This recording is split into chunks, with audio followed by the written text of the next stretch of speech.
nişanı kaçadı yamana teyar bahana, işi bayatına çıkan yalgan kısılma gerek bulsam yüzü tapar. 50'ye girmeyi saçlarıma kırdı kesin de tinin kaması ham mesleğinden min kaçadı. Haklama mecburumuz hayatın hakikat. Farkıma yaman bir gülüşünü bilmiydim menen o bilişimi. Kızıkçı mesme köp geplep her kime her xil görünüşüm. Hiç kim bilemem işim yok kızık düşünce pul nereden bu. Üzümünü yerlikin bağımı sorama görgellerin hali ondan biri.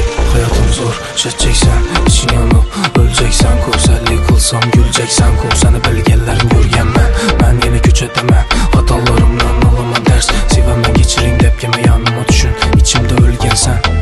Uzur hep ketta forum her kime ba özünü yolla ben ese düzenme geçe taza plan. Agadan bilizaryan hayatım instaga bağlı kemez. Sen bilen ortada kette farkımız korkmayma kalıştan yalğız gitti mi gemesi yanıma kay. Koydum pulumu sanına dostumsan dur meni yanımda. İşi bitse düşmeme yadıma koy meni öz halıma. Koydum pulumu sanına dostumsan dur meni yanımda. İşi bitse düşmeme yadıma koy meni öz halıma. Görmeysen bağımsan Geldiğin benim yine haklıydı.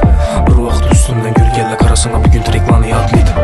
Geplecek gep beni yaxşılap oylan. Kuruğum götermedi şutya gördük biz erem yokçuluk karnımız aç bulsam gözümüz dokku. Her gün düşet hemen belmidi ham mecbur ve citmidi. Sen yaratkan benim yarattığına o kolların kiseyine düşmedi. Yaxşılık ettiğimi bilmedi pulum yok yüzlerim gülmedi. En yakın dostum birinci özüme o desemem sözümü bölmedi. Bir hayatını sorana menden hiç kime fanatım esmen aka kim depsen hammeye yakışın şertmez biledi kim neçiklikini körmez. Allah kızla mendele en zoru sendeler mendemen yakmasa bağımıma kim gel desem yakmasa bağımıma kim gel desem.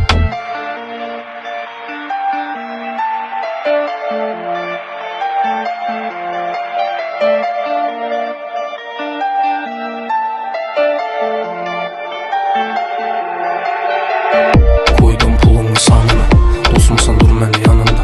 İşi bitse düşmeme yadıma koy meni öz halıma. Koydum pulumu sanına dostumsan dur meni yanımda. İşi bitse düşmeme yadıma koy meni öz halıma. Koydum pulumu sanına dostumsan dur meni yanımda. İşi bitse düşmeme yadıma koy meni öz halıma. Koydum pulumu sanına dostumsan dur meni yanımda. İşi bitse